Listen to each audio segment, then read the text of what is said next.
शास्त्र की रचना दो दृष्टियों से की जाती है। एक तो सामाजिक व्यवस्था और संस्कृति को कायम रखना, जिससे लोग पूर्वजों के पद चिन्हों का अनुकरण कर सकें, तथा दूसरा ये कि वे शाश्वत शांति को प्राप्त कर लें। रामचरितमानस, बाइबल, कुरान इत्यादि में दोनों पक्षों का समावेश है, किंतु भौतिक दृष्टि प्रधान होने के कारण मनुष्य समाजोपयोगी व्यवस्था को ही पकड़ पाता है। आध्यात्मिक सूक्तियों को भी वो सामाजिक व्यवस्था के ही संदर्भ में देखने लगता है। कहता है कि ऐसा तो शास्त्र में लिखा है। इसीलिए वेद व्यास ने दोनों के लिए एक ही ग्रंथ महाभारत लिखते हुए भी आध्यात्मिक क्रिया का संकलन गीता के रूप में अलग से किया, जिससे कि लोग इस मूल कल्याण पथ में भ्रांति का मिश्रण न कर सके। उन्हीं आध्यात्मिक मूल्यों के साथ प्रस्तुत है गीता का दिव्य संदेश।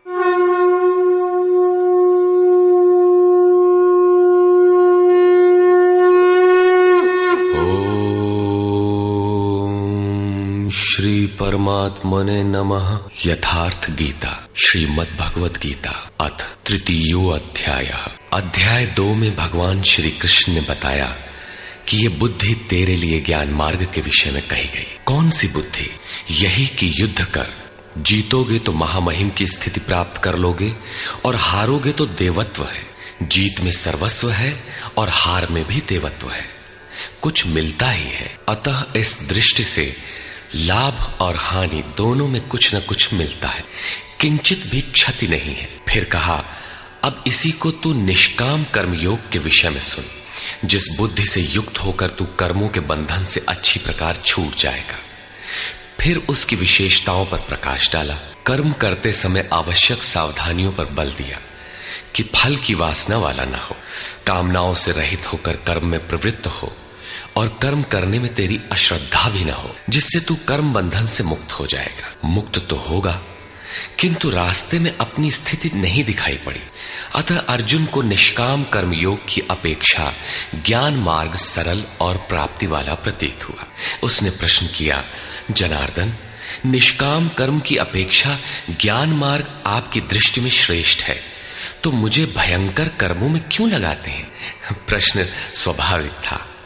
मान लें एक ही स्थान पर जाने के दो रास्ते हैं। यदि आपको वास्तव में जाना है तो आप अवश्य प्रश्न करेंगे कि इनमें सुगम कौन है। यदि नहीं करते तो आप पथिक नहीं। ठीक इसी प्रकार अर्जुन ने भी प्रश्न रखा। अर्जुन उवाच,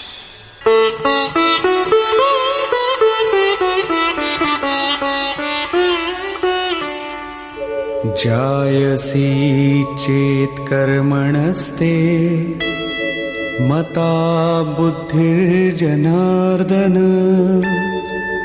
तत्किं कर्मणि घोरे मां नियोजयसि केशव।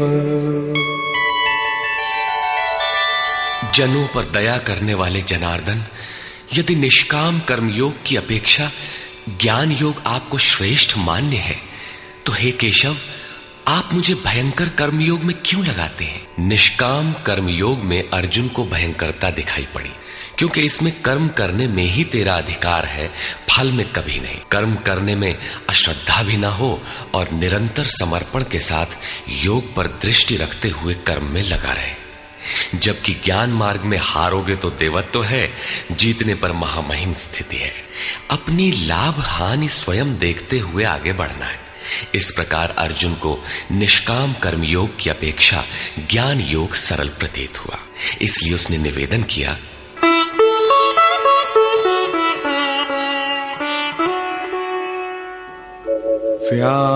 व्यामिश्रेणेव वाक्येन बुद्धिं मोहयसीव मे तदेकं वद निश्चित्य येन श्रेयोऽहमाप्नुयाम्।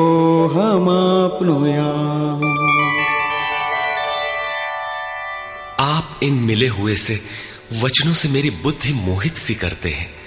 आप तो मेरी बुद्धि का मोह दूर करने में प्रवृत्त हुए हैं। अतः इनमें से एक निश्चय करके कहिए, जिससे मैं श्रेय परम कल्याण मोक्ष को प्राप्त हो जाऊं। इस पर श्री कृष्ण ने कहा, श्री भगवान उवाच, लोकेऽस्मिन् द्विविधा निष्ठा पुरा प्रोक्ता मया नघ ज्ञानयोगेन सांख्यानां कर्मयोगेन योगिनाम्। निष्पाप अर्जुन, इस संसार में सत्य शोध की दो धाराएं मेरे द्वारा पहले कही गई हैं। पहले का तात्पर्य कभी सत्य युग या त्रेता में नहीं, बल्कि अभी जिसे दूसरे अध्याय में कहे आए हैं। ज्ञानियों के लिए ज्ञान मार्ग और योगियों के लिए निष्काम कर्म योग बताया गया है। दोनों ही मार्गों के अनुसार कर्म तो करना ही पड़ेगा, कर्म अनिवार्य है। न कर्मणामनारम्भात्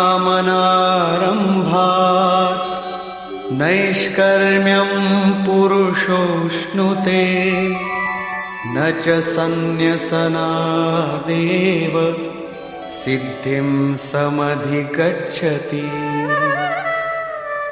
अर्जुन, मनुष्य न तो कर्मों को न आरंभ करने से निष्कर्मता की अंतिम स्थिति को प्राप्त होता है और न आरंभ की हुई क्रिया को त्यागने मात्र से भगवत प्राप्ति रूपी परम सिद्धि को ही प्राप्त होता है। अब तुझे ज्ञान मार्ग अच्छा लगे या निष्काम कर्म मार्ग, दोनों में कर्म तो करना ही पड़ेगा। प्रायः इस स्थल पर लोग भगवत पथ में संक्षिप्त मार्ग और बचाव ढूंढने लगते हैं। कर्म आरंभ ही न करें, हो गए निष्कर्मी। कहीं ऐसी भ्रांति न रह जाए, इसलिए श्री कृष्ण बल देते हैं कि कर्मों को न आरंभ करने से कोई निष्कर्म भाव को नहीं प्राप्त होता।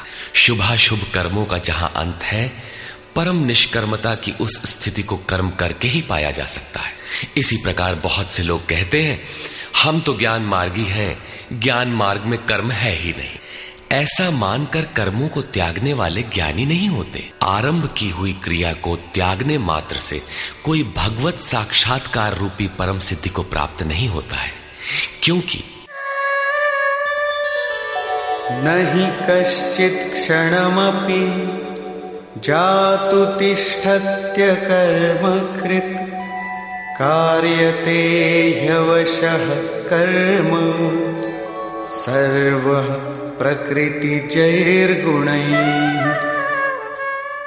कोई भी पुरुष किसी काल में क्षण मात्र भी कर्म किए बिना नहीं रहता, क्योंकि सभी पुरुष प्रकृति से उत्पन्न हुए गुणों द्वारा विवश होकर कर्म करते हैं। प्रकृति और प्रकृति से उत्पन्न गुण जब तक जीवित हैं, तब तक कोई भी पुरुष कर्म किए बिना रह ही नहीं सकता। अध्याय 4 के 33वें और 37वें श्लोक में श्री कृष्ण कहते हैं कि यावन मात्र कर्म ज्ञान में समाप्त हो जाते हैं। ज्ञान रूपी अग्नि संपूर्ण कर्मों को भस्म कर देता है। यहां वे कहते हैं कि कर्म किए बिना कोई रहता ही नहीं। अंततः वे महापुरुष कहते क्या हैं? उनका आशय है कि यज्ञ करते करते तीनों गुणों से अतीत हो जाने पर मन के विलय और साक्षात्कार के साथ यज्ञ का परिणाम निकल जाने पर कर्म शेष हो जाते हैं। उस निर्धारित क्रिया की पूर्णता से पहले कर्म मिटते नहीं, प्रकृति पिंड नहीं छोड़ती।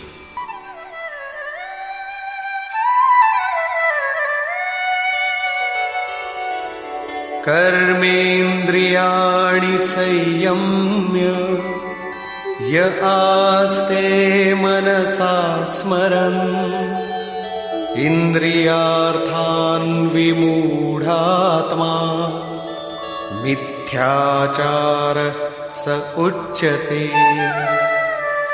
इतने पर भी विशेष रूप से मूढ़ लोग जो कर्मेंद्रियों को हठ से रोककर इंद्रियों के भोगों का मन से स्मरण करते रहते हैं, वे मिथ्याचारी हैं, पाखंडी हैं, न कि ज्ञानी। सिद्ध है कि कृष्ण काल में भी ऐसी रूढ़ियां थीं।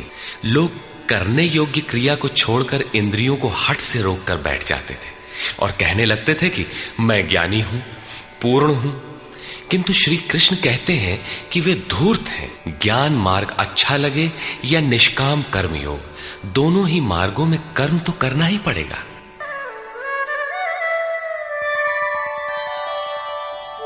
यस्त्विन्द्रियाणि मनसा नियम्यारभतेऽर्जुन कर्मेन्द्रियैः कर्मयोगम् असक्तः स विशिष्यते। अर्जुन, जो पुरुष मन से इंद्रियों को वश में करके जब मन में भी वासनाओं का स्फुरण न हो सर्वथा अनासक्त हुआ कर्मेंद्रियों से कर्मयोग का आचरण करता है, वो श्रेष्ठ है। ठीक है, समझ में आया कि कर्म का आचरण करें, किंतु ये प्रश्न खड़ा होता है कि कौन सा कर्म करें। इस पर कहते हैं, नियतं कुरु कर्म त्वं कर्मजायो ह्यकर्मणः शरीरयात्रापि च ते न प्रसिद्धेद कर्मणः। अर्जुन, तू निर्धारित किए हुए कर्म को कर, अर्थात कर्म तो बहुत से हैं, उनमें से कोई एक चुना हुआ है, उसी नियत कर्म को कर। कर्म न करने की अपेक्षा कर्म करना ही श्रेष्ठ है, इसलिए कि करते रहोगे, थोड़ी भी दूरी तय कर लोगे तो जैसा पीछे बता आए हैं, महान जन्म मरण के भय से उद्धार करने वाला है, इसलिए श्रेष्ठ है। कर्म न करने से तेरी शरीर यात्रा भी सिद्ध नहीं होगी। शरीर यात्रा का अर्थ लोग कहते हैं शरीर निर्वाह। कैसा शरीर निर्वाह? क्या आप शरीर हैं? ये पुरुष जन्म जन्मांतर से युग युगांतरों से शरीर की यात्रा ही तो करता चला आ रहा है। जैसे वस्त्र जीर्ण हुआ तो दूसरा तीसरा धारण किया, इसी प्रकार कीट पतंग से लेकर मानव तक, ब्रह्मा से लेकर यावन मात्र जगत परिवर्तनशील है। ऊपर नीचे योनियों में बराबर ये जीव शरीरों की ही तो यात्रा कर रहा है। कर्म कोई ऐसी वस्तु है जो इस यात्रा को सिद्ध कर देती है, पूर्ण कर देती है। मान लें एक भी जन्म लेना पड़ा तो यात्रा तो जारी है, अभी तो पथिक चल ही रहा है, वो दूसरे शरीरों की यात्रा कर रहा है। यात्रा पूर्ण तब होती है जब गंतव्य आ जाए। परमात्मा में स्थिति के अनंतर इस आत्मा को शरीरों की यात्रा नहीं करनी पड़ती, अर्थात शरीर त्याग और शरीर धारण वाला क्रम समाप्त हो जाता है। अतः कर्म कोई ऐसी वस्तु है कि इस पुरुष को पुनः शरीरों की यात्रा नहीं करनी पड़ती। मोक्ष से शुभात। अर्जुन, इस कर्म को करके तू संसार बंधन अशुभ से छूट जाएगा। कर्म कोई ऐसी वस्तु है जो संसार बंधन से मुक्ति दिलाती है।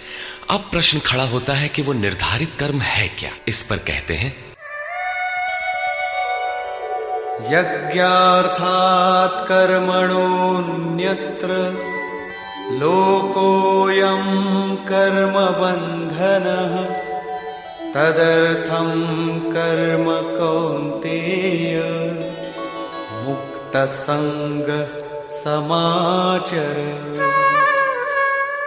अर्जुन, यज्ञ की प्रक्रिया ही कर्म है। वो हरकत कर्म है जिससे यज्ञ पूर्ण हो। सिद्ध है कि कर्म एक निर्धारित प्रक्रिया है। इसके अतिरिक्त जो कर्म होते हैं क्या वे कर्म नहीं है? श्री कृष्ण कहते हैं, नहीं, वे कर्म नहीं है। अन्यत्र लोकोयम कर्म बंधनः। इस यज्ञ की प्रक्रिया के अतिरिक्त दुनिया में जो कुछ भी किया जाता है, सारा जगत जिसमें रात दिन व्यस्त है, वो इसी लोक का एक बंधन है, न कि कर्म। कर्म तो मोक्ष से शुभात, अशुभ अर्थात संसार बंधन से छुटकारा दिलाने वाला है। मात्र यज्ञ की प्रक्रिया ही कर्म है। वो हरकत कर्म है जिससे यज्ञ पूरा होता है। अतः अर्जुन, उस यज्ञ की पूर्ति के लिए संग दोष से अलग रहकर भली प्रकार कर्म का आचरण कर। संग दोष से अलग हुए बिना ये कर्म होता ही नहीं। अब हम समझ गए कि यज्ञ की प्रक्रिया ही कर्म है, किंतु यहाँ पुनः एक नवीन प्रश्न उत्पन्न हो गया कि वो यज्ञ क्या है जिसे किया जाए।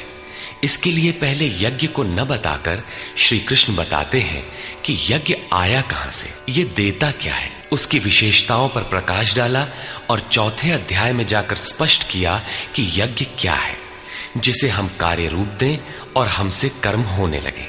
योगेश्वर श्री कृष्ण की शैली से स्पष्ट है कि जिस वस्तु का चित्रण करना है वे पहले उसकी विशेषताओं का चित्रण करते हैं जिससे श्रद्धा जागृत हो। तत्पश्चात वे उसमें बरती जाने वाली सावधानियों पर प्रकाश डालते हैं और अंत में मुख्य सिद्धांत प्रतिपादित करते हैं। स्मरण रहे कि यहां पर श्री कृष्ण ने कर्म के दूसरे अंग पर प्रकाश डाला कि कर्म एक निर्धारित क्रिया है।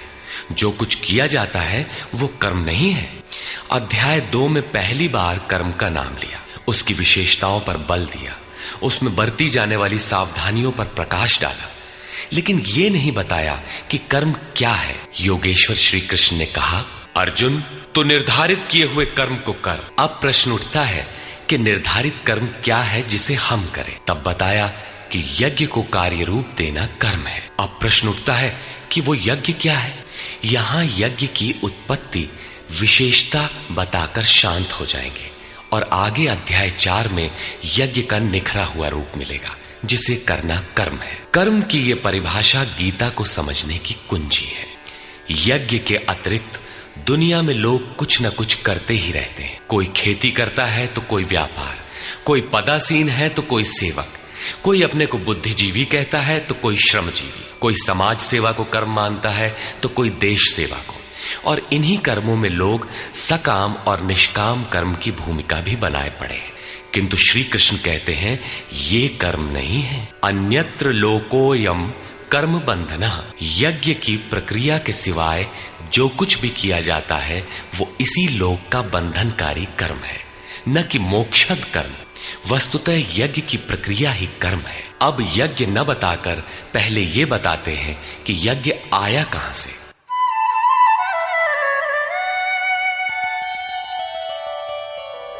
सह यज्ञाः प्रजा सृष्ट्वा पुरोवाच प्रजापतिः अनेन प्रसविष्यध्वम् ईशवोस्त्विष्टकामधुक्।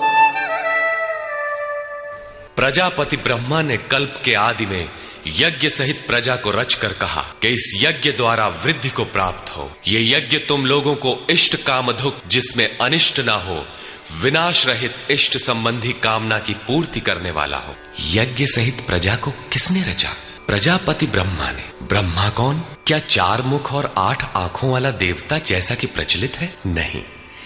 श्री कृष्ण के अनुसार देवता नाम की कोई अलग सत्ता है ही नहीं। फिर प्रजापति कौन है? वस्तुतः जिसने प्रजा के मूल उद्गम परमात्मा में प्रवेश पा लिया है, वो महापुरुष प्रजापति है। बुद्धि ही ब्रह्मा है। अहंकार शिव बुद्धि अज, मन शशि चित्त महान। उस समय बुद्धि यंत्र मात्र होती है। उस महापुरुष की वाणी में परमात्मा ही बोलता है। भजन की वास्तविक क्रिया प्रारंभ हो जाने पर बुद्धि का उत्तरोत्तर उत्थान होता है।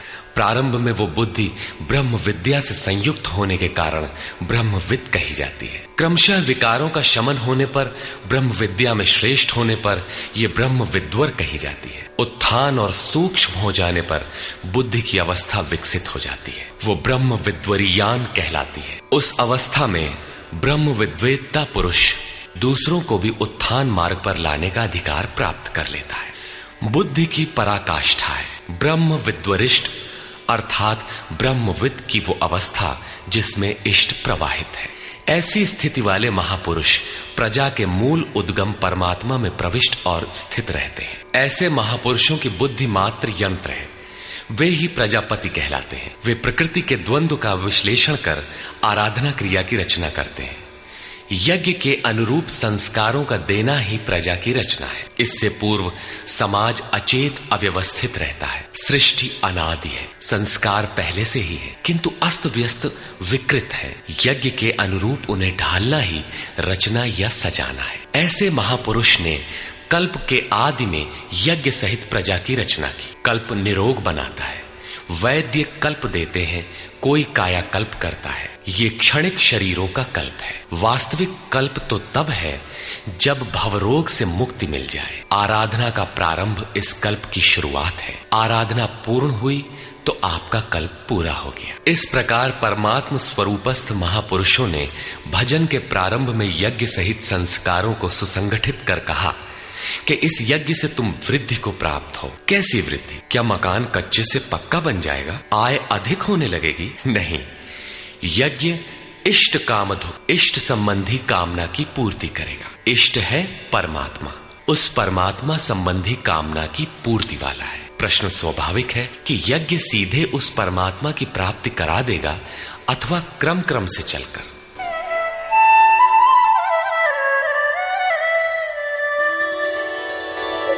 देवान् भावयतानेन ते देवा भावयन्तु वः परस्परं भावयन्तः श्रेयः परमवाप्स्यथ। इस यज्ञ द्वारा देवताओं की उन्नति करो, अर्थात दैवी संपत्ति की वृद्धि करो। वे देवता लोग तुम लोगों की उन्नति करेंगे। इस प्रकार आपस में वृद्धि करते हुए परम श्रेय, जिसके बाद कुछ भी पाना शेष न रहे, ऐसे परम कल्याण को प्राप्त हो जाओ। ज्यों ज्यों हम यज्ञ में प्रवेश करेंगे, आगे यज्ञ का अर्थ होगा आराधना की विधि, त्यों त्यों हृदय देश में दैवी संपत्ति अर्जित होती चली जाएगी। परम देव एकमात्र परमात्मा है। उस परम देव में प्रवेश दिला देने वाली जो संपद है, अंतःकरण की जो सजातीय प्रवृत्ति है, उसी को दैवी संपद कहते हैं। वो परम देव को संभव करती है, इसलिए दैवी संपद कही जाती है, न कि बाहरी देवता जैसा लोग कल्पना कर लेते हैं। योगेश्वर श्री कृष्ण के शब्दों में उनका कोई अस्तित्व नहीं है। आगे कहते हैं,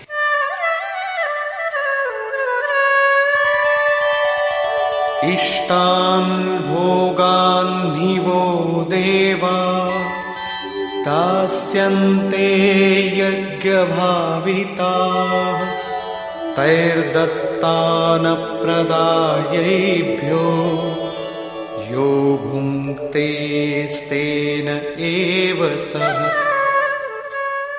यज्ञ द्वारा संवर्धित देवता दैवी संपत्ति आपको इष्टान भोगान ही दास्यन्ते, इष्ट अर्थात आराध्य संबंधी भोगों को देंगे, अन्य कुछ नहीं। तैहि दत्तान, वे ही एकमात्र देने वाले हैं। इष्ट को पाने का अन्य कोई विकल्प नहीं है। इन दैवी गुणों को बिना बढ़ाए जो इस स्थिति का भोग करता है, वो निश्चय ही चोर है।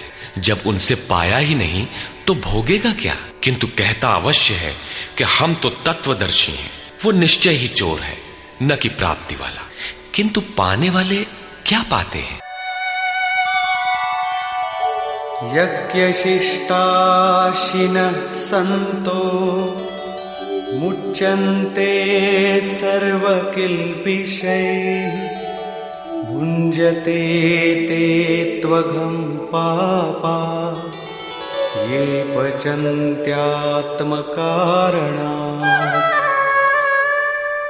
यज्ञ से बचे हुए अन्न को खाने वाले संत जन सब पापों से मुक्त हो जाते हैं। दैवी संपत्ति की वृद्धि करते करते परिणाम में प्राप्ति काल ही पूर्ति काल है। जब यज्ञ पूर्ण हो गया तो शेष बचा हुआ ब्रह्म ही अन्न है। इसी को श्री कृष्ण ने दूसरे शब्दों में कहा, यज्ञ शिष्टामृत भुजो यान्ति ब्रह्म सनातनम। यज्ञ जिसकी सृष्टि करता है, उस अशन को पान करने वाला ब्रह्म में प्रविष्ट हो जाता है। यहां वे कहते हैं कि यज्ञ से शेष बचे हुए अशन को, ब्रह्म पीयूष को पान करने वाला सब पापों से छुटकारा पा जाता है।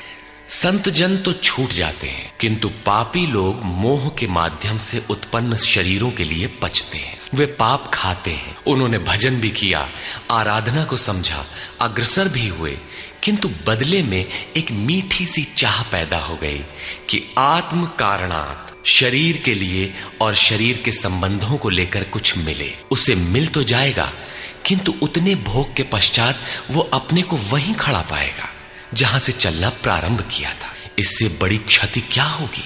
जब शरीर ही नश्वर है तो इसके सुख भोग कब तक साथ देंगे? वे आराधना तो करते हैं, किंतु बदले में पाप ही खाते हैं। पलट सुधाते सठ विष लेहि, वो नष्ट तो नहीं होगा किंतु आगे नहीं बढ़ेगा। इसीलिए श्री कृष्ण निष्काम भाव से कर्म भजन करने पर बल देते हैं। अभी तक श्री कृष्ण ने बताया कि यज्ञ परम श्रेय देता है और उसकी रचना महापुरुषों द्वारा होती है, किंतु वे महापुरुष प्रजा की रचना में क्यों प्रवृत्त होते हैं? इस पर कहते हैं,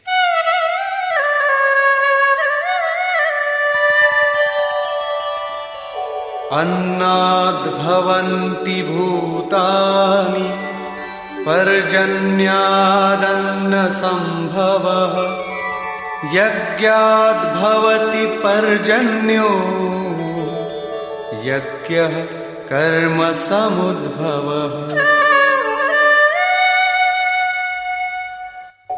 कर्म ब्रह्मोद्भवं विद्धि ब्रह्माक्षर समुद्भवम् तस्मात् सर्वगतं ब्रह्म नित्यं यज्ञे प्रतिष्ठितम्।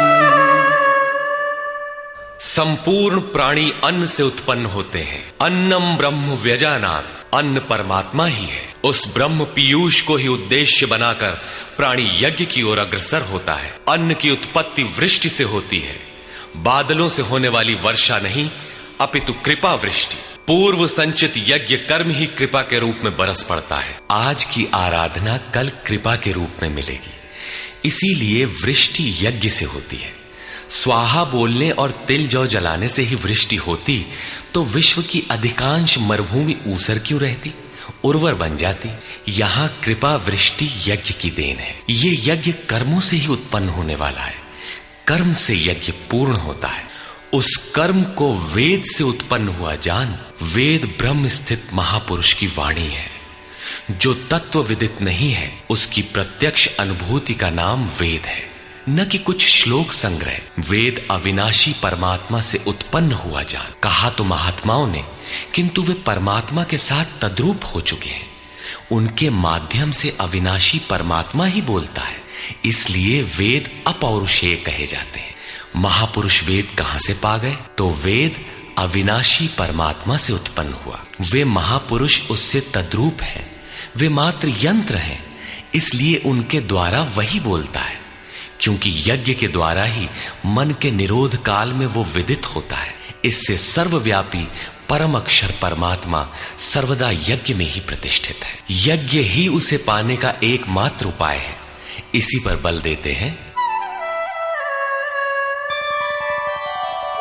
एवं प्रवर्तितं चक्रं नानुवर्तयति हयः अघायुरिन्द्रिया रामो मोघं पार्थ सजीवति।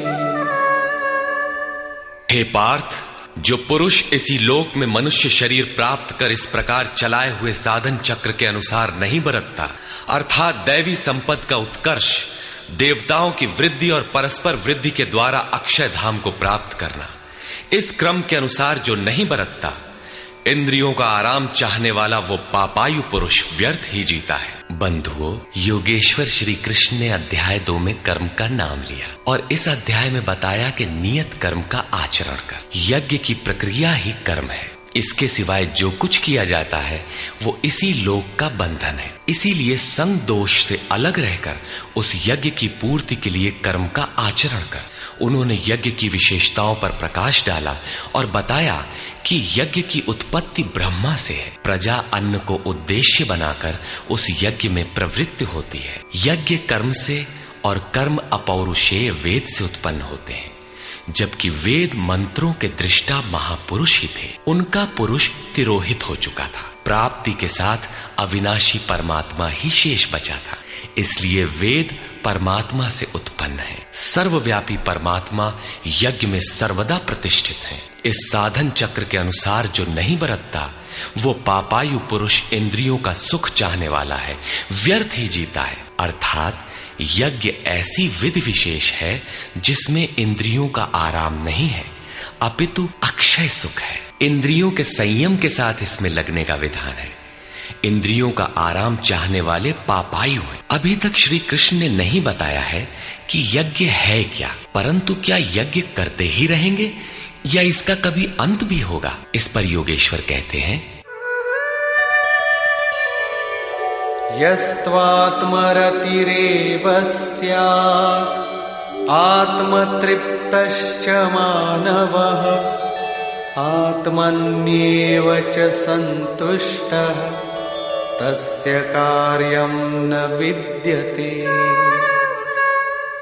परंतु जो मनुष्य आत्मा में ही रत, आत्मतृप्त और आत्मा में ही संतुष्ट है, उसके लिए कोई कर्तव्य नहीं रह जाता। यही तो लक्ष्य था। जब अव्यक्त सनातन अविनाशी आत्म तत्व प्राप्त हो गया तो आगे ढूंढे किसे? ऐसे पुरुष के लिए न कर्म की आवश्यकता है न किसी आराधना की। आत्मा और परमात्मा एक दूसरे के पर्याय हैं। इसी का पुनः चित्रण करते हैं। नैव तस्य कृतेनार्थो न कृतेनेह कश्चन न चास्य सर्वभूतेषु कश्चिदर्थव्यपाश्रयः। इस संसार में उस पुरुष का किए जाने से कोई लाभ नहीं है और न छोड़ देने से कोई हानि है। जबकि पहले आवश्यक था, उसका संपूर्ण प्राणियों में कोई स्वार्थ संबंध नहीं रह जाता। आत्मा ही तो शाश्वत, सनातन, अव्यक्त, अपरिवर्तनशील और अक्षय है। जब उसी को पा लिया, उसी से संतुष्ट, उसी से तृप्त, उसी में ओतप्रोत और स्थित है, आगे कोई सत्ता ही नहीं, तो किसको खोजें? मिलेगा क्या? उस पुरुष के लिए कर्म छोड़ देने से कोई हानि भी नहीं है, क्योंकि विकार जिस पर अंकित होते हैं वो चित्त ही न रहा।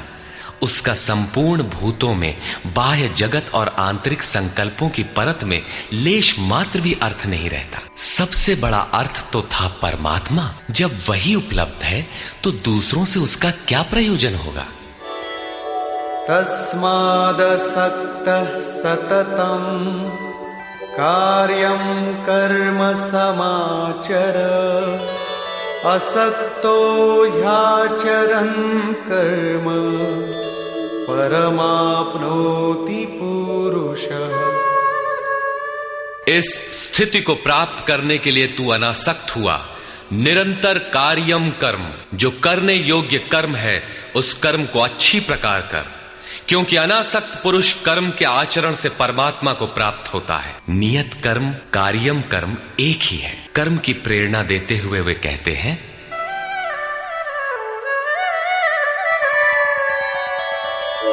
कर्मणैव हि संसिद्धिम् आस्थिता जनकादयः, लोकसंग्रहमेवापि संपश्यन् कर्तुमर्हसि।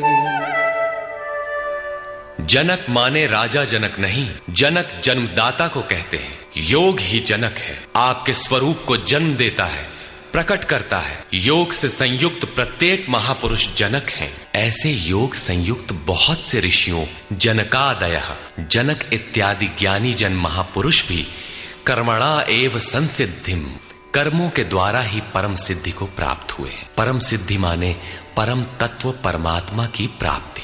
जनक इत्यादि जितने भी पूर्व में होने वाले महर्षि हुए हैं, इस कार्यम कर्म के द्वारा जो यज्ञ की प्रक्रिया है, इस कर्म को करके ही संसिद्धिम, परम सिद्धि को प्राप्त हुए।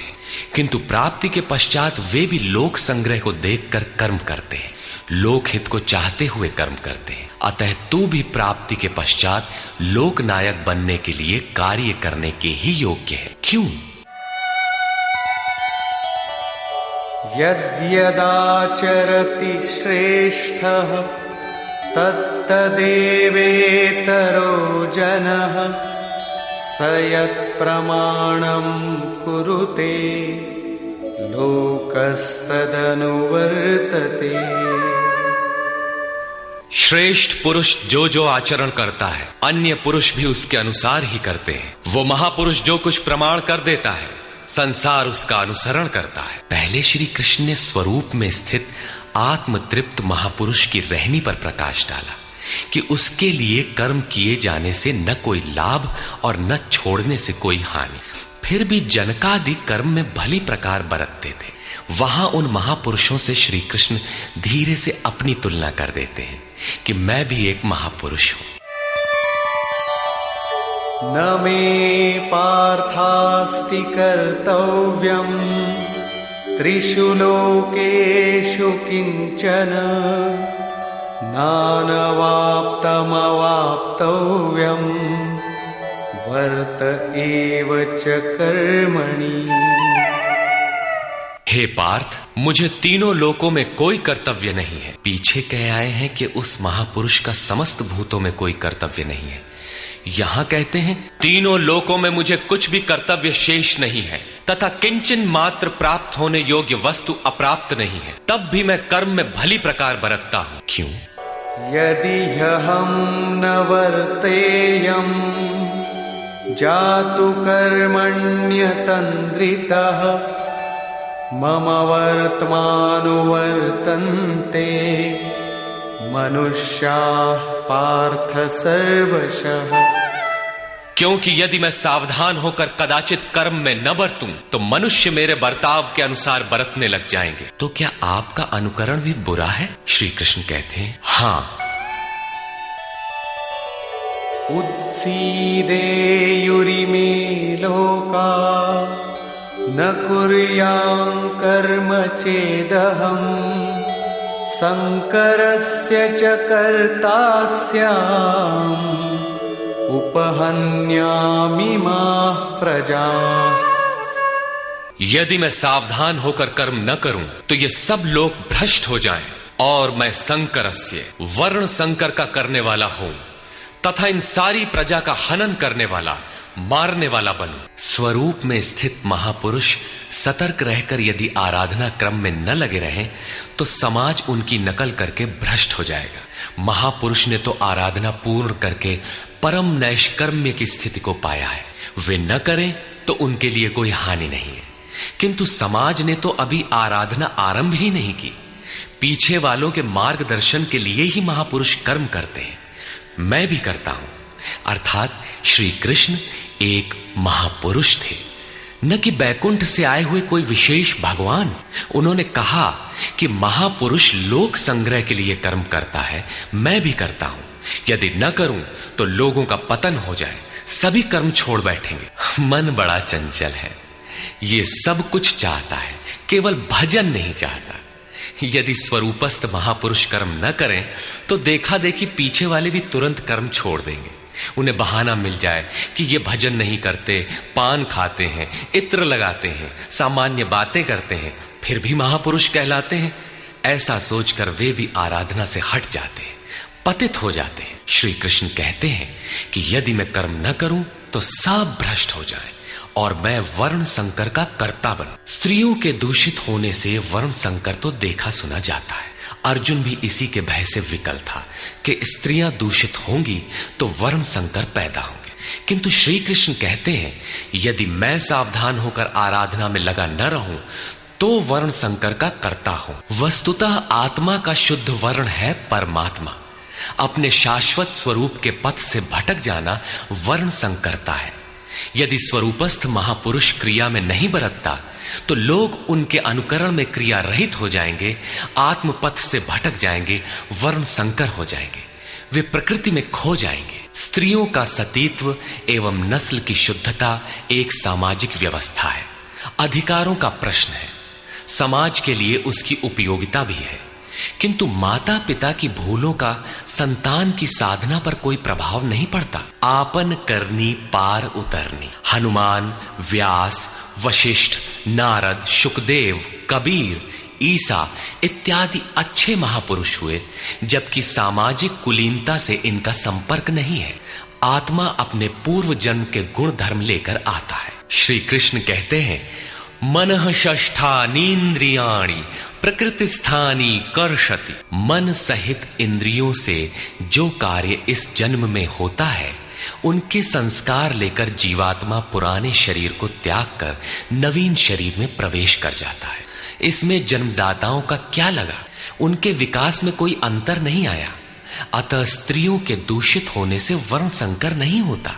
स्त्रियों के दूषित होने और वर्ण संकर से कोई संबंध नहीं है। शुद्ध स्वरूप की ओर अग्रसर न होकर प्रकृति में बिखर जाना ही वर्ण संकर है। यदि महापुरुष सावधान होकर क्रिया, नियत कर्म में बरतते हुए लोगों से क्रिया न कराएं तो वो उस सारी प्रजा का हनन करने वाला, मारने वाला बने। साधना क्रम में चलकर उस मूल अविनाशी की प्राप्ति ही जीवन है और प्रकृति में बिखरे रहना, भटक जाना मृत्यु है। किंतु वो महापुरुष इस सारी प्रजा को यदि क्रिया पथ पर नहीं चलाता, उस सारी प्रजा को बिखराव से रोककर सतपथ पर नहीं चलाता, तो वो सारी प्रजा का हनन करने वाला हत्यारा है, हिंसक है। और क्रमशः चलते हुए जो चला लेता है वो शुद्ध अहिंसा है। गीता के अनुसार शरीर का निधन, नश्वर कलेवरों का निधन मात्र परिवर्तन है, हिंसा नहीं। सक्ताः कर्मण्य विद्वांसो यथा कुर्वन्ति भारत कुर्याद् विद्वांस तथा सक्तः चिकीर्षुर्लोकसंग्रहम्। हे भारत, कर्म में आसक्त हुए अज्ञानी जन जैसे कर्म करते हैं, वैसे ही अनासक्त हुआ विद्वान पूर्ण ज्ञाता भी लोक हृदय में प्रेरणा और कल्याण संग्रह चाहता हुआ कर्म करे। यज्ञ की विधि जानते और करते हुए भी हम अज्ञानी हैं। ज्ञान का अर्थ है प्रत्यक्ष जानकारी। जब तक लेश मात्र भी हम अलग हैं, आराध्य अलग है, तब तक अज्ञान विद्यमान है।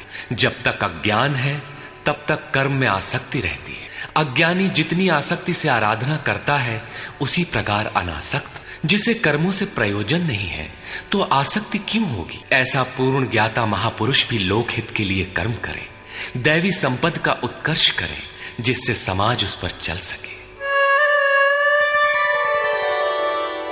न बुद्धिभेदं जनयेद अज्ञानां कर्मसंगिनां, जोषयेत् सर्वकर्माणि विद्वान् युक्तः समाचरन्। ज्ञानी पुरुषों को चाहिए कि कर्मों में आसक्ति वाले अज्ञानियों की बुद्धि में भ्रम न पैदा करें, अर्थात स्वरूपस्थ महापुरुष ध्यान दें कि उनके किसी आचरण से पीछे वालों के मन में कर्म के प्रति अश्रद्धा न उत्पन्न हो जाए। परमात्म तत्व से संयुक्त महापुरुष को भी चाहिए कि स्वयं भली प्रकार नियत कर्म करता हुआ उनसे करावे। यही कारण था कि पूज्य महाराज जी वृद्धावस्था में भी रात के 2 बजे ही उठकर बैठ जाएं, खांसने लगे। 3 बजे बोलने लगे, उठो मिट्टी के पुतलो। सब उठकर चिंतन में लग जाएं तो स्वयं थोड़ा लेट जाएं। कुछ देर बाद फिर उठकर बैठ जाएं, कहें तुम लोग सोचते हो कि महाराज सो रहे हैं, किंतु मैं सोता नहीं, श्वास में लगा हूं। वृद्धावस्था का शरीर है, बैठने में कष्ट होता है, इसी से मैं पड़ा रहता हूं। लेकिन तुम्हें तो स्थिर और सीधे बैठकर चिंतन में लगना है।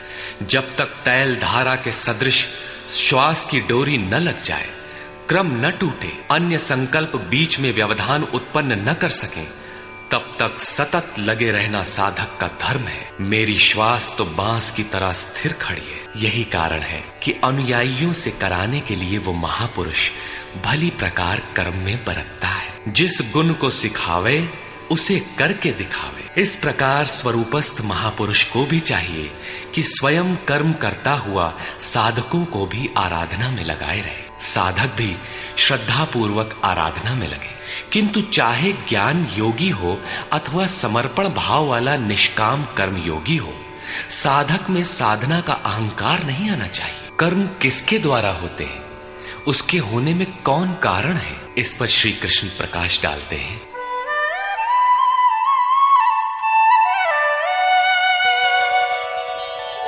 प्रकृते क्रियमाणानि गुणैः कर्माणि सर्वशः अहंकार विमूढ़ात्मा कर्ताहमिति मन्यते।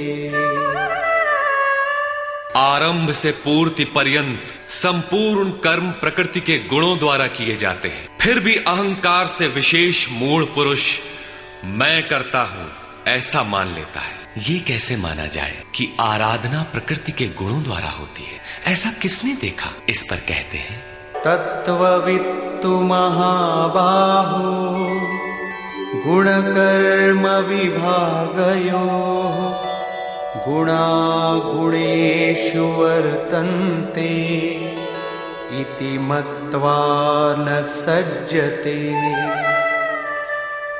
हे महाबाहु, गुण और कर्म के विभाग को तत्वविद परम तत्व परमात्मा की जानकारी वाले महापुरुषों ने देखा और संपूर्ण गुण गुणों में बरत रहे। ऐसा मानकर वे गुण और कर्मों के कर्तापन में आसक्त नहीं होते। यहाँ तत्व का अर्थ परम तत्व परमात्मा है, न कि 5 या 25 तत्व जैसा कि लोग गणना करते हैं। योगेश्वर श्री कृष्ण के शब्दों में तत्व एकमात्र परमात्मा है, अन्य कोई तत्व है ही नहीं। गुणों को पार करके परम तत्व परमात्मा में स्थित महापुरुष गुण के अनुसार कर्मों का विभाजन देख पाते हैं। तामसी गुण रहेगा तो उसका कार्य होगा आलस्य, निद्रा, प्रमाद, कर्म में प्रवृत्त न होने का स्वभाव। राजसी गुण रहेंगे तो आराधना में पीछे न हटने का स्वभाव, शौर्य, स्वामी भाव से कर्म होगा। और सात्विक गुण कार्यरत होने पर ध्यान, समाधि, अनुभवी उपलब्धि, धारावाहिक चिंतन, सरलता स्वभाव में होगी। गुण परिवर्तनशील है। प्रत्यक्षदर्शी ज्ञानी ही देख पाता है कि गुणों के अनुरूप कर्मों का उत्कर्ष अपकर्ष होता है। गुण अपना कार्य करा लेते हैं, अर्थात गुण गुणों में बरतते हैं। ऐसा समझकर वो प्रत्यक्ष दृष्टा कर्म में आसक्त नहीं होता। किंतु जिसने गुणों का पार नहीं पाया, जो अभी रास्ते में है, उन्हें तो कर्म में आसक्त रहना है। इसलिए प्रकृतेर्गुण सम्मूढ़ाः सज्जन्ते गुणकर्मसु तान् कृत्स्नविदो मन्दान् कृत्स्नविन्न विचालयेत्। प्रकृति के गुणों से मोहित हुए पुरुष गुण और कर्मों में क्रमशः निर्मल गुणों की ओर उन्नति देखकर उनमें आसक्त होते हैं। उन अच्छी प्रकार न समझने वाले मंदान शिथिल प्रयत्न वालों को अच्छी प्रकार जानने वाला ज्ञानी चलायमान न करे, उन्हें हतोत्साहित न करे, बल्कि प्रोत्साहन दे। क्योंकि कर्म करके ही उन्हें परम नैष्कर्म्य की स्थिति पाना है। अपनी शक्ति और स्थिति का आकलन करके कर्म में प्रवृत्त होने वाले ज्ञान मार्गी साधकों को चाहिए कि कर्म को गुणों की देन माने, अपने को कर्ता मानकर अहंकारी न बन जाए। निर्मल गुणों को प्राप्त होने पर भी उनमें आसक्त न हो। किंतु निष्काम कर्मयोगी को कर्म और गुणों के विश्लेषण में समय देने की कोई आवश्यकता नहीं है। उसे तो बस समर्पण के साथ कर्म करते जाना है। कौन गुण आ जा रहा है, ये देखना इष्ट की जिम्मेदारी हो जाती है। गुणों का परिवर्तन और क्रम क्रम से उत्थान वो इष्ट की ही देन मानता है और कर्म होने को भी उन्हीं की देन मानता है। अतः कर्तापन का अहंकार या गुणों में आसक्ति होने की समस्या उसके लिए नहीं रहती, जबकि अनवरत लगा रहता है। इसी पर और साथ ही युद्ध का स्वरूप बताते हुए श्री कृष्ण कहते हैं, मयि सर्वाणि कर्माणि सन्न्यस्याध्यात्मचेतसा निराशीर्निर्ममो भूत्वा युध्यस्व विगतज्वरः। इसलिए अर्जुन, तू अध्यात्म चेतसा अंतरात्मा में चित्त का निरोध करके ध्यानस्थ होकर संपूर्ण कर्मों का मुझ में अर्पण करके आशा रहित, ममता रहित और संताप रहित होकर युद्ध कर। जब चित्त ध्यान में स्थित है, लेश मात्र भी कहीं आशा नहीं, कर्म में ममत्व नहीं है, असफलता का संताप नहीं है, तो वो पुरुष कौन सा युद्ध करेगा? जब सब ओर से चित्त सिमटकर हृदय देश में निरुद्ध होता जा रहा है, तो वो लड़ेगा किस लिए, किससे, और वहां है कौन? वास्तव में जब आप ध्यान में प्रवेश करेंगे, तभी युद्ध का सही स्वरूप खड़ा होता है। तो काम, क्रोध, राग, द्वेष, आशा, तृष्णा इत्यादि विकारों का समूह, विजातीय प्रवृत्तियां जो कुरु कहलाती हैं, संसार में प्रवृत्ति देती ही रहती हैं, बाधा के रूप में भयंकर आक्रमण करती हैं। बस इनका पार पाना ही युद्ध है। इनको मिटाते हुए अंतरात्मा में सिमटते जाना, ध्यानस्थ होते जाना ही यथार्थ युद्ध है। इसी पर पुनः बल देते हैं, ये मे मतमिदं नित्यम् अनुतिष्ठन्ति मानवाः श्रद्धावन्तो न सूयन्तो मुच्यन्ते तेऽपि कर्मभिः। अर्जुन, जो कोई मनुष्य दोष दृष्टि से रहित होकर श्रद्धा भाव समर्पण से संयुक्त हुआ, सदा मेरे इस मत के अनुसार बरतते हैं कि युद्ध कर, वे पुरुष भी संपूर्ण कर्मों से छूट जाते हैं। योगेश्वर का यह आश्वासन किसी हिंदू, मुसलमान या ईसाई के लिए नहीं, अपितु मानव मात्र के लिए है। उनका मत है कि युद्ध कर। इससे ऐसा प्रतीत होता है कि ये उपदेश युद्ध वालों के लिए था। अर्जुन के समक्ष तो सौभाग्य से विश्व युद्ध की संरचना थी। आपके सामने तो कोई युद्ध नहीं है। आप गीता के पीछे क्यों पड़े हैं? क्योंकि कर्मों से छूटने का उपाय तो युद्ध करने वालों के लिए है, किंतु ऐसा कुछ नहीं है। वस्तुतः ये अंतर्देश की लड़ाई है। क्षेत्र और क्षेत्रज्ञ का, विद्या और अविद्या का, धर्म क्षेत्र और कुरुक्षेत्र का संघर्ष है। आप ज्यों-ज्यों ध्यान में चित्त का निरोध करेंगे, विजातीय प्रवृत्ति बाधा के रूप में प्रत्यक्ष होती है, भयंकर आक्रमण करती है। उसका शमन करते हुए चित्त का निरोध करते जाना ही युद्ध है। जो दोष दृष्टि से रहित होकर श्रद्धा के साथ इस युद्ध में लगता है, वो कर्मों के बंधन से, आवागमन से भली प्रकार छुटकारा पा जाता है। जो इस युद्ध में प्रवृत्त नहीं होता, उसकी क्या गति होती है? इस पर कहते हैं, ये त्वेतदभ्यसूयन्तो नानुतिष्ठन्ति मे मतम् सर्वज्ञान विमूढ़ांस्तान् विद्धि नष्टान चेतसः। जो दोष दृष्टि वाले अचेतसः, मोह निशा में अचेत लोग मेरे इस मत के अनुसार नहीं बरतते, अर्थात ध्यानस्थ होकर आशा, ममता, संताप रहित होकर समर्पण के साथ युद्ध नहीं करते। सर्वज्ञान विमूढ़ान, ज्ञान पथ में सर्वथा मोहित उन लोगों को तू कल्याण से भ्रष्ट हुआ ही जान। जब यही सही है तो लोग करते क्यों नहीं? इस पर कहते हैं, सदृशं चेष्टते स्वस्याः प्रकृतेर्ज्ञानवानपि प्रकृतिं यान्ति भूतानि निग्रहः किं करिष्यति। सभी प्राणी अपनी प्रकृति को प्राप्त होते हैं, अपने स्वभाव से परवश होकर कर्म में भाग लेते हैं। प्रत्यक्षदर्शी ज्ञानी भी अपनी प्रकृति के अनुसार चेष्टा करता है। प्राणी अपने कर्मों में बरतते हैं और ज्ञानी अपने स्वरूप में। जैसा जिसकी प्रकृति का दबाव है, वैसा ही कार्य करता है। ये स्वयं सिद्ध है। इसमें निराकरण कोई क्या करेगा? यही कारण है कि सभी लोग मेरे मत के अनुसार कर्म में प्रवृत्त नहीं हो पाते। वे आशा, ममता, संताप का, दूसरे शब्दों में राग द्वेष का त्याग नहीं कर पाते, जिससे कर्म का सम्यक आचरण नहीं हो पाता। इसी को और स्पष्ट करते हैं और दूसरा कारण बताते हैं, इंद्रियस्येन्द्रियस्यार्थे रागद्वेषौ व्यवस्थितौ तयोर्न वशमागच्छेत् तौ ह्यस्य परिपन्थिनौ। इंद्रिय और इंद्रियों के भोगों में राग और द्वेष स्थित हैं। इन दोनों के वश में नहीं होना चाहिए, क्योंकि इस कल्याण मार्ग में कर्मों से छूट जाने वाली प्रणाली में ये राग और द्वेष दुर्धर्ष शत्रु हैं। आराधना का अपहरण कर ले जाते हैं। जब शत्रु भीतर है तो बाहर कोई किसी से क्यों लड़ेगा? शत्रु तो इंद्रिय और भोगों के संसर्ग में है, अंतःकरण में है। अतः ये युद्ध भी अंतःकरण का युद्ध है, क्योंकि शरीर ही क्षेत्र है जिसमें सजातीय विजातीय दोनों प्रवृत्तियां, विद्या और अविद्या रहती हैं, जो माया के दो अंग हैं।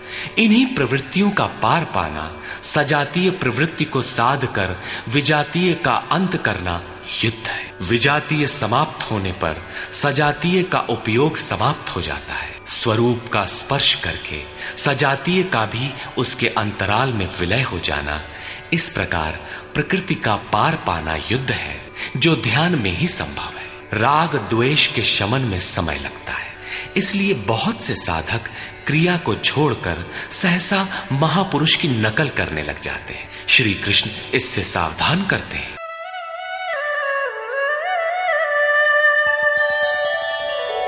श्रेयान् स्वधर्मो विगुणः परधर्मात् स्वनुष्ठिता स्वधर्मे निधनं श्रेयः परधर्मो भयावह।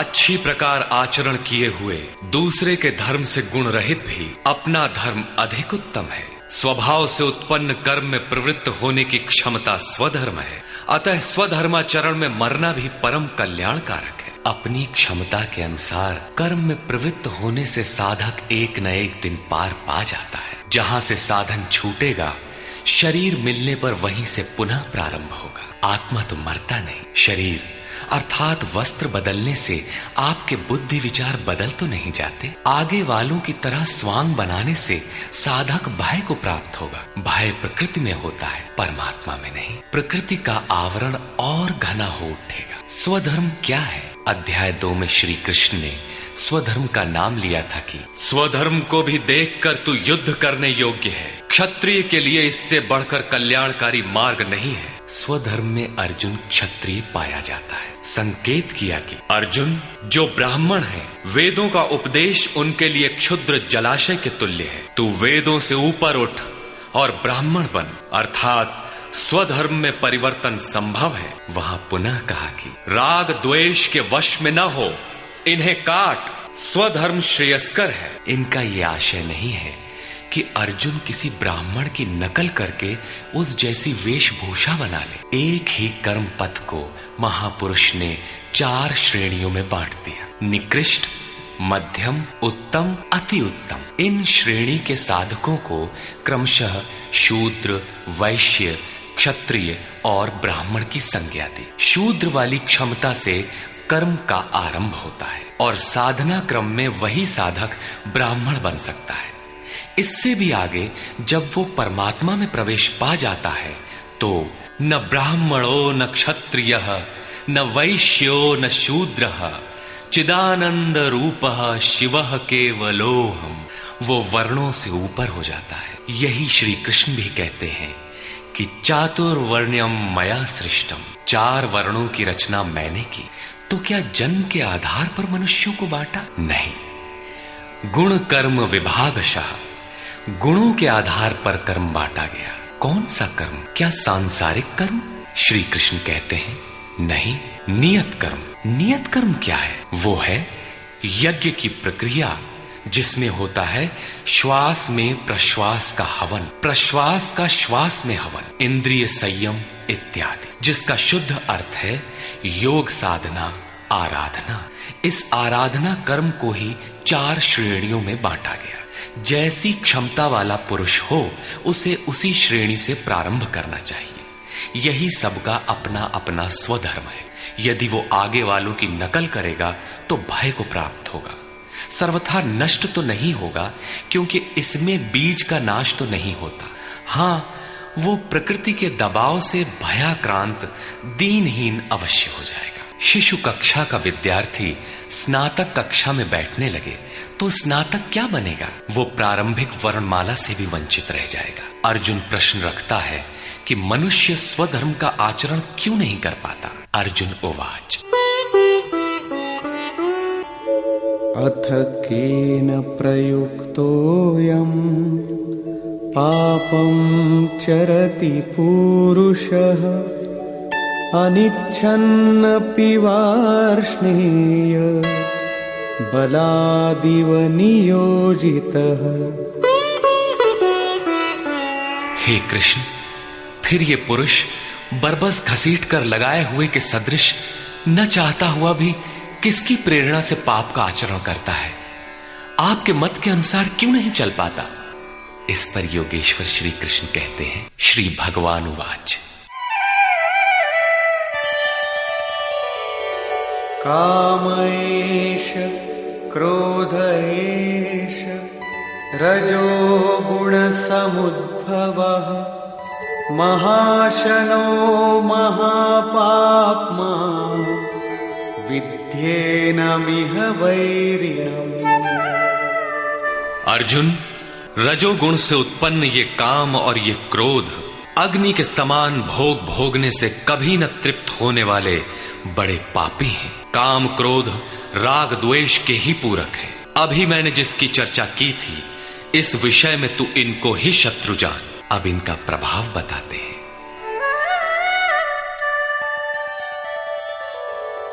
धूमेनाव्रियते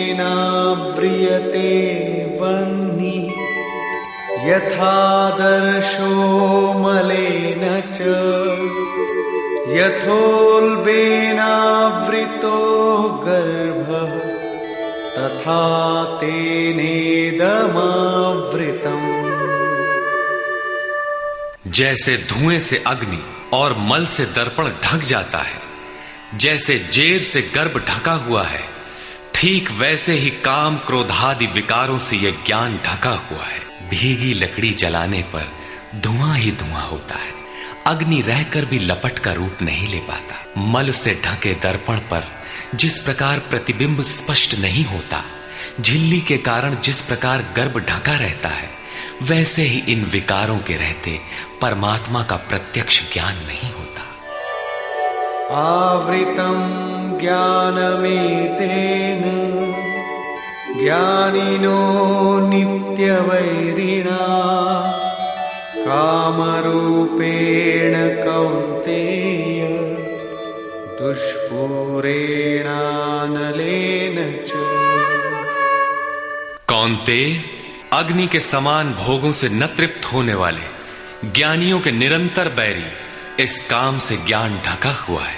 अभी तो श्री कृष्ण ने काम और क्रोध दो शत्रु बताए। प्रस्तुत श्लोक में वे केवल एक शत्रु काम का नाम लेते हैं। वस्तुतः काम में क्रोध का अंतर्भाव है। कार्य पूर्ण होने पर क्रोध समाप्त हो जाता है, किंतु कामना समाप्त नहीं होती। कामना पूर्ति में व्यवधान पड़ते ही क्रोध पुनः उभर आता है। काम के अंतराल में क्रोध भी निहित है। इस शत्रु का निवास कहां है? इसे ढूंढे कहां? निवास जान लेने पर इसे समूल नष्ट करने से सुविधा रहेगी। इस पर श्री कृष्ण कहते हैं,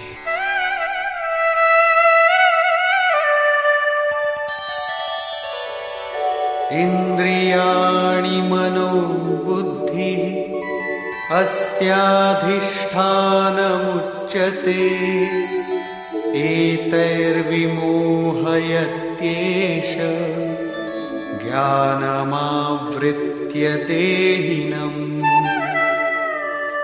इंद्रियां, मन और बुद्धि इसके वास स्थान कहे जाते हैं। ये काम इन मन, बुद्धि और इंद्रियों के द्वारा ही ज्ञान को आच्छादित करके जीवात्मा को मोह में डालता है। तस्मात् त्वमिन्द्रियाण्यादौ नियम्य भरतर्षभ पाप्मानं प्रजह्येनं ज्ञान विज्ञाननाशनम्। इसलिए अर्जुन, तू पहले इंद्रियों को नियम में संयत कर, क्योंकि शत्रु तो इनके अंतराल में छिपा है। वो तुम्हारे शरीर के भीतर है, बाहर खोजने से वो कहीं नहीं मिलेगा। इंद्रियों को वश में करके ज्ञान और विज्ञान का नाश करने वाले इस पापी काम को ही मार। ये हृदय देश की अंतर जगत की लड़ाई है। काम सीधे पकड़ में नहीं आएगा, अतः विकारों के निवास स्थान का ही घेराव कर लो, इंद्रियों को ही संयत कर लो। किंतु इंद्रियों और मन को संयत करना तो बड़ा कठिन है। क्या ये हम कर पाएंगे? इस पर योगेश्वर श्री कृष्ण आपकी सामर्थ्य बताते हुए प्रोत्साहित करते हैं।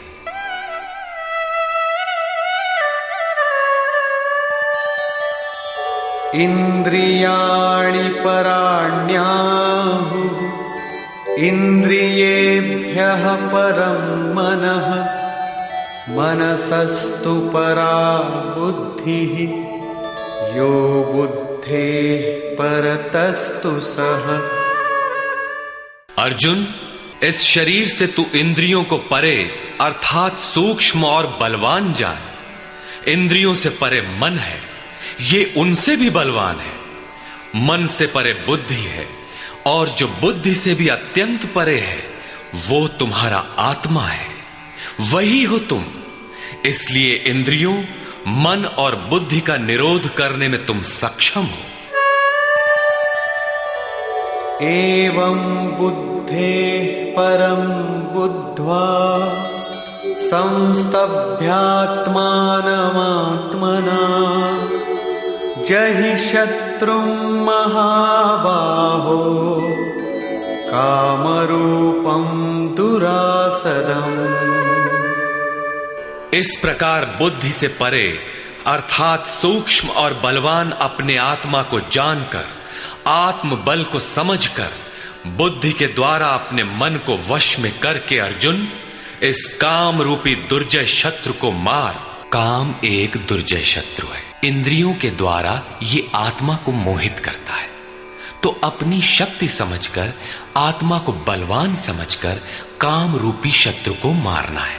कहने की आवश्यकता नहीं है कि ये शत्रु आंतरिक है और युद्ध भी अंतर्देश का ही है। निष्कर्ष, बहुधा गीता प्रेमी व्याख्याताओं ने इस अध्याय को कर्म योग का नाम दिया है, किंतु यह संगत नहीं है। दूसरे अध्याय में योगेश्वर ने कर्म का नाम लिया।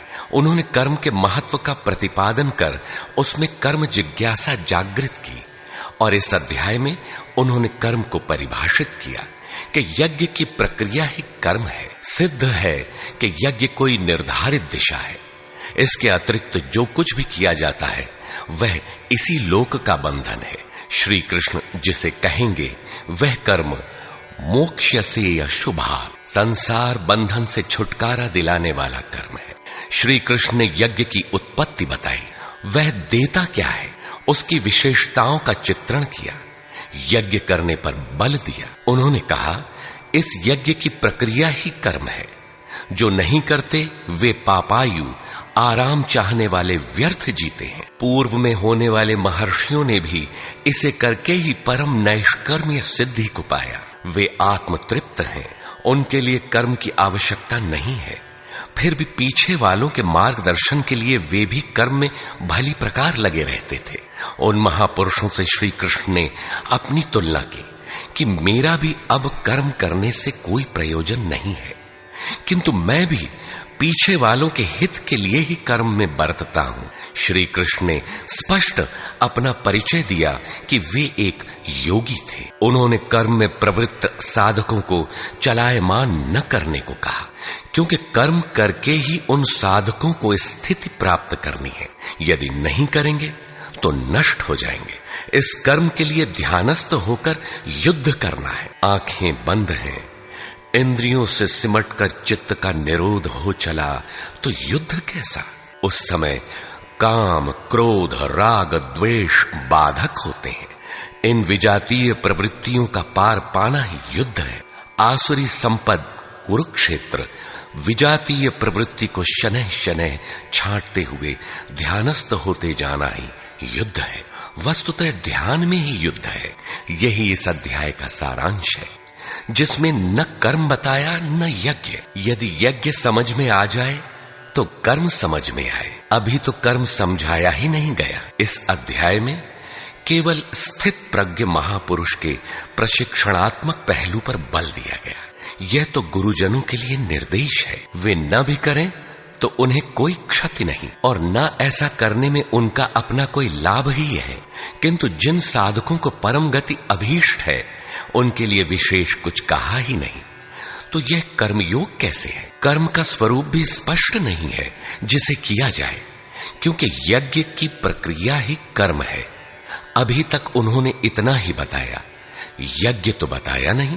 कर्म का स्वरूप स्पष्ट कहां हुआ? हाँ, युद्ध का यथार्थ चित्रण गीता में यहीं पाया जाता है। संपूर्ण गीता पर दृष्टिपात करें तो अध्याय 2 में कहा कि शरीर नाशवान है, अतः युद्ध कर। गीता में युद्ध का यही ठोस कारण बताया गया। आगे ज्ञान योग के संदर्भ में क्षत्रिय के लिए युद्ध ही कल्याण का एकमात्र साधन बताया गया, और कहा कि यह बुद्धि तेरे लिए ज्ञान योग के विषय में कही गई। कौन सी बुद्धि? यही कि हार जीत दोनों दृष्टियों में लाभ ही है, ऐसा समझकर युद्ध कर। फिर अध्याय 4 में कहा कि योग में स्थित रहकर हृदय में स्थित अपने संशय को ज्ञान रूपी तलवार द्वारा काट। वह तलवार योग में है। अध्याय 5 से 10 तक युद्ध की चर्चा तक नहीं है। 11वें अध्याय में केवल इतना कहा कि कि ये शत्रु मेरे द्वारा पहले से ही मारे गए हैं। तू निमित्त मात्र होकर खड़ा भर हो जा, यश को प्राप्त कर। ये तुम्हारे बिना भी मारे हुए हैं, प्रेरक करा लेगा। तू इन मुर्दों को ही मार। अध्याय 15 में संसार सुविरूढ़ मूल वाला पीपल वृक्ष जैसा कहा गया, जिसे असंगता रूपी शस्त्र द्वारा काटकर उस परम पद को खोजने का निर्देश मिला।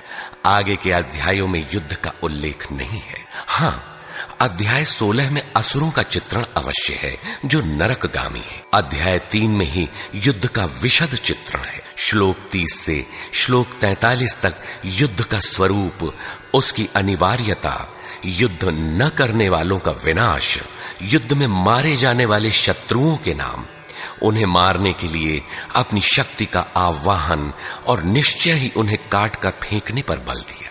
इस अध्याय में शत्रु और शत्रु का आंतरिक स्वरूप स्पष्ट है, जिनके विनाश की प्रेरणा दी गई है। अतः ओम तत्सदिति श्रीमद् भगवद गीता सूपनिषत्सु ब्रह्म विद्यायाम योग शास्त्रे श्री कृष्णार्जुन संवादे शत्रु विनाश प्रेरणा नाम तृतीयो अध्याय। इस प्रकार स्वामी अड़गड़ानंद कृत श्रीमद् भगवद गीता के भाष्य यथार्थ गीता का 3रा अध्याय पूर्ण होता है। हरि ओम तत्सत।